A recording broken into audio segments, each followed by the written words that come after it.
फिर दिन हुआ पुरानी रात का, करे सो शुक्र हम खुदा की जात का, खुदा की जात का, नया फिर दिन हुआ।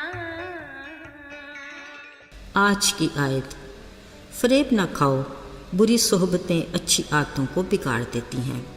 पहला करंथियों 15 बाब 33वीं आयत। अजीज़ों, उर्दू अदब में मुहावरात का इस्तेमाल आम किया जाता है। वैसे सोचने की बात है, ये मुहावरे जिसके भी जहन के इख्तरा हैं बड़े कमाल के।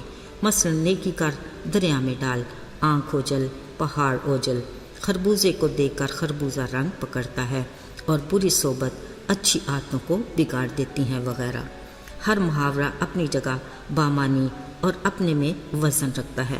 रोज़मर्रा ज़िंदगी में ज़्यादा करीब ये मुहावरा अक्सर औक़ात इस्तेमाल किया जाता है कि बुरी सोबत अच्छी आदतों को बिगाड़ देती हैं।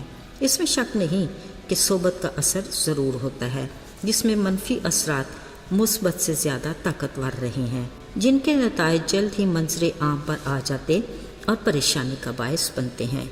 अक्लमंदी इसी में है कि अपने हल्का अहबाब का इंतखाब सोच समझ कर करना चाहिए।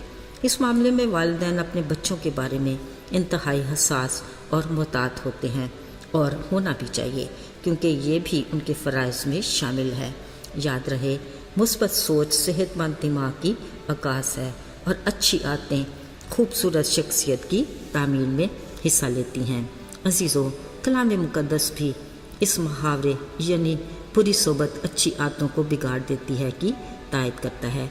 दाऊद नबी के ज़बूर में खुदा उस शख्स को मुबारक कहता है जो शरीरों की सलाह पर नहीं चलता, खताकारों की राह में न खड़ा होता है और न ठट्ठाबाजों की मजलिस में बैठता है, बल्कि वो दिन रात खुदा की रफ़ाकत को बहाल रखना चाहता है ताकि उसकी खुशनुदी हासिल कर सके। ऐसा शख्स उस दरख्त की मानित होगा जो गोया पानी की नदियों के पास ही लगा हो, जो अपने वक्त पर फल देता है और सरसब्ज रहता है। अजीज़ों, ये है अच्छी सोबत का असर कि खुदा की रफ़ाकत में रहने वाला जो कुछ वो करेगा बारवर होगा, क्योंकि वो अपने लोगों को अच्छे से जानता और उनकी राहों से मुतमईन है, जिस पर वो गामज़न है।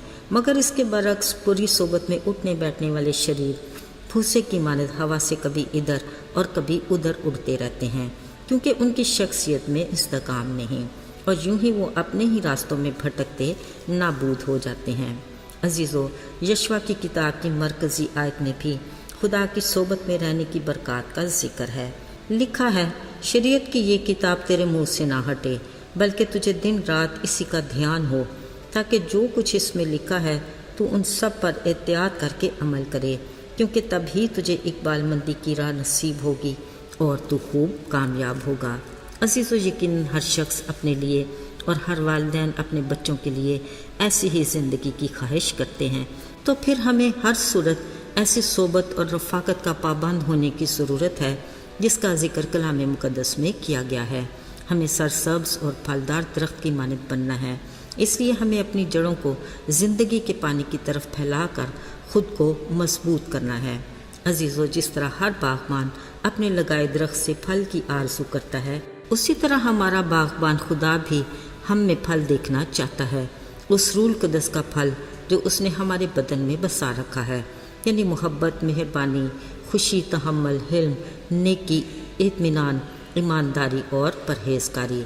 ये उस खालिक की वो सिफ़ात हैं जो उसने अपने ईमानदार बंदों को दी, और वो ये चाहता है कि बतौर मसीही हमारे इखलाक, किरदार और मिजाज में अमली तौर पर ये ज़ाहिर हों, ताकि देखने वाले हमारे बाप की जो आसमान पर है तमजीद करें और उसके नाम को जलाल मिले। आइए दुआ करें। आए खुदावंद बाप, हम तेरे शुक्रगुजार हैं कि तेरे दरवाज़े हमेशा हमारे लिए खुले रहते हैं। हम जब भी चाहें तेरे पास आ सकते हैं, अगरचे तू हमारे मांगने से पहले ही जानता है कि हम किस चीज़ के मोहताज हैं, मगर तू चाहता है कि हम तुझसे आए बाप कहकर मांगें, ताकि हमारा तेरे साथ रिश्ता मजबूत हो। यीशु के पाक और मुबारक नाम में आमीन।